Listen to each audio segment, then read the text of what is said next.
और आइए आपको सीधे लिए चलते हैं मुंबई। जितेंद्र शर्मा जो हमारे संवाददाता हैं लगातार इस केस को ट्रैक कर रहे हैं, हमारे साथ मौजूद हैं। जितेंद्र, ऐसा लगता है कि यह सचिन वाजे की डायरी नहीं, महावसूली कांड का कच्चा चिट्ठा है। यही डायरी सामने रखकर सचिन वाजे से पूछताछ कर रही है एनआईए।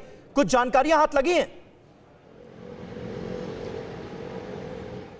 जी बिल्कुल समीर, देखिए इसी एनआईए दफ्तर के अंदर इस वक्त सचिन वाजे से लगातार पूछताछ की जा रही है। 25 मार्च तक सचिन वाजे एनआईए की कस्टडी में है और कल ही ट्राइडेंट होटल से और इसके अलावा सचिन वाजे का जो सीआईयू दफ्तर है कमिश्नर ऑफिस में, वहां से ये डायरी बरामद की गई है। इस डायरी की अगर हम बात करें तो ये वो डायरी है जो कि 100 करोड़ रुपए की जो कहानी है उसका पूरा तरीके से पटाक्षेप कर देगी। इसी डायरी के अंदर कुछ होटल्स के, हुक्का बार के, पब के, इसके अलावा कुछ कारोबारियों के नाम लिखे हुए हैं। उनके नाम के आगे कुछ अमाउंट लिखा हुआ है। साथ ही इस डायरी के अंदर रेट लिस्ट भी लिखी हुई है। होटल की रेट लिस्ट अलग है, पब की रेट लिस्ट अलग है, कारोबारियों की रेट लिस्ट अलग है, इसके अलावा हुक्का बार की रेट लिस्ट अलग है। तो ये वो डायरी है जो कि पूरा जो 100 करोड़ रुपए की कहानी है, उभाई की वसूली की जो कहानी है, उसको पूरे तरीके से उसका पर्दाफाश कर देगी। और इसी कवायद में इस टाइम एनआईए की टीम लगी हुई है। उस डायरी को सामने रखकर पहचान करवाई जा रही है कि आखिरकार किस किस होटल से वसूली ली गई है सचिन वाजे से। और खास बात यह है कि जो होटल्स के नाम है, जो पब्स के नाम है, वो सब इस डायरी में सचिन वाजे ने कोड वर्ड में लिखा हुआ है। यानी कि सचिन वाजे को शक था कि आने वाले वक्त में उसकी पोल खुल सकती है, तो लिहाजा तैयारी उसने पहले से कर रखी थी। कोड वर्ड्स का इस्तेमाल किया गया था। तो अब एनआईए की टीम लगातार सचिन वाजे से उन कोड वर्ड्स को डिकोड कराने की कोशिश कर रही है, जानने की कोशिश की जा रही है कि क्या वसूली की जा चुकी थी या करनी थी अभी आने वाले टाइम में, और अगर वसूली की जा चुकी है तो किन किन लोगों से कितनी की गई है। तो ये वो सवाल है जो इस वक्त सचिन वाजे से पूछे जा रहे हैं। जी वाकई कितने शर्मनाक आरोप इस वक्त मुंबई पुलिस पर लग रहे हैं। जिस पुलिस का काम था कारोबारियों को एक्सटॉर्शन से बचाना, जबरन वसूली से बचाना, वही किस तरह से वसूली में लिप्त थी। ये बहुत संगीन आरोप है। बहुत तगड़ी जानकारियां सामने आ रही हैं। वाजे की 100 करोड़ वाली डायरी से एक और बड़ा खुलासा हुआ है। गैंगस्टर्स, क्रिमिनल से भी वसूली कराता था वाजे। ये सोर्सेस के हवाले से जानकारी सामने आ रही है। वाजे गैंगस्टर्स को बाकायदा वसूली का ठेका देता था, यानी किससे कितना एक्सटॉर्शन करना है ये बताया जाता था, उसका टारगेट दिया जाता था। वहीं बरामद डायरी दिखाकर सचिन वाजे से इस वक्त पूछताछ जारी है, जिसके बारे में हमारे संवाददाता एनआईए दफ्तर से जितेंद्र शर्मा जानकारी दे रहे थे। एनआईए की टीम को वाजे के दफ्तर से यह डायरी मिली है। डायरी के सहारे मामले की तह तक जा सकती है एनआईए। वाजे के दफ्तर से बरामद mobile, pen drive, hard disk की भी जांच फिलहाल जारी है। और जितेंद्र शर्मा हमारे साथ मौजूद हैं। जितेंद्र, सारी कड़ियां जो हैं वो जुड़ती नजर आ रही हैं, और क्योंकि महाराष्ट्र के गृह मंत्री अनिल देशमुख खुद इस वक्त आरोपों के संगीन घेरे में हैं, ऐसे में बड़ा सवाल यह भी उठता है कि उनके गृह मंत्री जैसे पद पर रहते इस मामले की निष्पक्ष जांच मुमकिन कैसे है? जी बिल्कुल, देखिए जाहिर सी बात है, जब तक उनको नहीं हटाया जाएगा, जब तक वो इस्तीफा नहीं देंगे तो जांच निष्पक्ष नहीं हो पाएगी। कहीं ना कहीं उनका उस जांच के अंदर हस्तक्षेप की एक आशंका रहेगी। तो लिहाजा ये जो जांच है, या तो ये अदालत के अधीन हो या फिर किसी केंद्रीय जांच एजेंसी के अधीन हो, उसके बाद ही असलियत पद सामने आ पाएगी। और अगर हम बात करें सचिन वाजे की, जो विनायक शिंदे अरेस्ट हुआ कांस्टेबल मनसुख मर्डर केस में, इन दोनों के कनेक्शन की वो भी आज सामने आया है। उसमें समीर पता चला है कि जो विनायक शिंदे है उसके घर से एक प्रिंटर बरामद हुआ।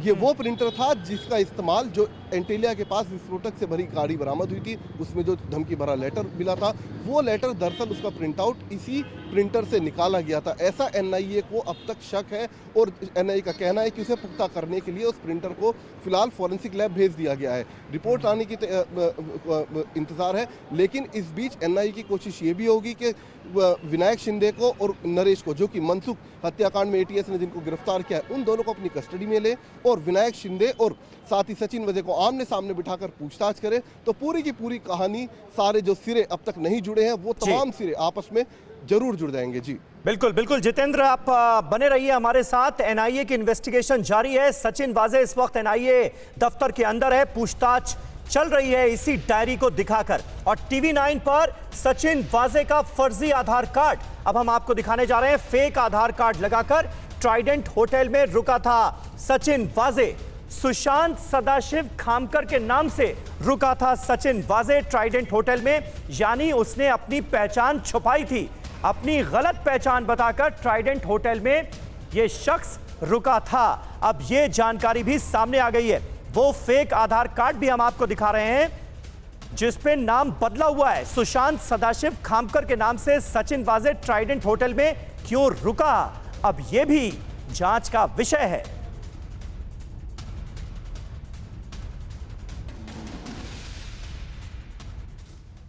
तो साजिश के तार अब फर्जी आधार कार्ड से भी जुड़ते नजर आ रहे हैं। एक एक करके पोल खुलती नजर आ रही है। सचिन वाजे ने एक फर्जी आधार कार्ड बनवाया था, यह जानकारी अब सामने आ चुकी है। ये आधार कार्ड हम आपको दिखा भी रहे हैं किस तरह से इसमें दूसरे नाम से सचिन वाजे इसी आधार कार्ड का इस्तेमाल करते हुए ट्राइडेंट होटल में रुकता है। एक फर्जी आधार कार्ड सचिन वाजे ने बनाया था। अब ऐसा क्यों किया गया, इसकी तफ्तीश शुरू हो चुकी है। आधार कार्ड में सचिन वाजे का नाम सुशांत सदाशिव दिख रहा है और इसी से का इस्तेमाल करके वो होटल में रुकता है। सदाशिव खामकर के नाम पर होटल में रुका सचिन वाजे। मकसद क्या था, यह पता लगाने की कोशिश की जा रही है। दरअसल अभी तक जो जानकारी मिली है उसके आधार पर यह माना जा रहा है कि होटल में 4 दिनों तक रुककर सचिन वाजे ने इस पूरे कांड की प्लानिंग की। यहीं से फोन पर करीबी क्रिमिनल से भी बात की सचिन वाजे ने। उनको क्या, कब और कैसे करना है यह निर्देश दिया। एंटीलिया साजिश का पूरा प्लान यहीं से बनाया गया और यही वजह है कि यहां नाम बदलकर, पहचान बदलकर सचिन वाजे रुका था। सबसे बड़ी वसूली के लिए फ्रेमवर्क तैयार किया गया और इन तमाम जानकारियों के आधार पर सचिन वाजे से इस वक्त पूछताछ चल रही है। वहीं सचिन वाजे पर ट्राइडेंट होटल से एक और बड़ी खबर हमारे पास आ रही है। सीसीटीवी फुटेज में 5 बैग्स के साथ दिखा सचिन वाजे। ट्राइडेंट के सीसीटीवी में वाजे के साथ एक महिला भी मौजूद नजर आ रही है। महिला के हाथ में नोट गिनने वाली मशीन देखी गई है। एनआईए को वाजे के बैग में जिलेटिन छड़ होने का भी शक है। तो देखिए, कई अहम जानकारियां इस वक्त सचिन वाजे के बारे में सामने आ रही हैं। पोल खुलती नजर आ रही है। सीसीटीवी में एनआईए को क्या दिखा, यह जानना बहुत जरूरी है। सीसीटीवी फुटेज जब खंगाली गई ट्राइडेंट होटल की तो उसमें क्या नजर आया, यह नजर आया सीसीटीवी में सचिन वाजे के पास 5-5 बैग्स नजर आते हैं। अब इन बैग्स में क्या हो सकता है, यह है बड़ा सवाल। वाजे के साथ होटल में एक महिला भी नजर आती है और इन 5 बैग्स में आखिर था क्या, यह बहुत बड़ा सवाल है। एनआईए को शक है कि बैग में वही जिलेटिन रॉड्स हो सकती हैं जो कि स्कॉर्पियो में प्लांट की गई थी मुकेश अंबानी के घर से 200 मीटर की दूरी पर। एनआईए को तलाश है महिला के हाथ में नोट गिनने वाली मशीन का क्या काम हो सकता है और यह महिला है कौन, इसकी भी एनआईए तलाश कर रही है। वाजे के साथ होटल में एक महिला भी दिखी और क्या वाजे के हाथ में 100 करोड़ की 5 खेप थी, यह भी जानकारी जो है इसके बारे में पता लगाना बहुत जरूरी है कि आखिर बैग में था क्या, जिलेटिन रॉड्स थी या ये पैसे से भरे बैग थे। महिला के हाथ में नोट गिनने वाली मशीन देखी गई और वाजे फर्जी आधार कार्ड पर होटल में क्यों रुका, ये तमाम वो सवाल हैं जिनकी पड़ताल इस वक्त जारी है और इन तमाम सवालों का जवाब अगर मिल जाएगा जितेंद्र तो सारी कड़ियां इस पूरे कांड की, 100 करोड़ का वसूली कांड और एंटीलिया साजिश, इन दोनों के बीच लिंक क्या था यह भी पता चल जाएगा। जी बिल्कुल, देखिए मुख्य तौर पर समीर 4 सवाल हैं इस वक्त एनआईए के सामने जिनका जवाब लेने की सचिन वजह से कोशिश की जा रही है। पहला सवाल ये कि क्या जो सीसीटीवी फुटेज में 5 बैग दिखाई दे रहे हैं वजह के हाथ में अलग अलग समय पर, क्या उन बैग्स के अंदर जेलेटिन की छड़ें थी?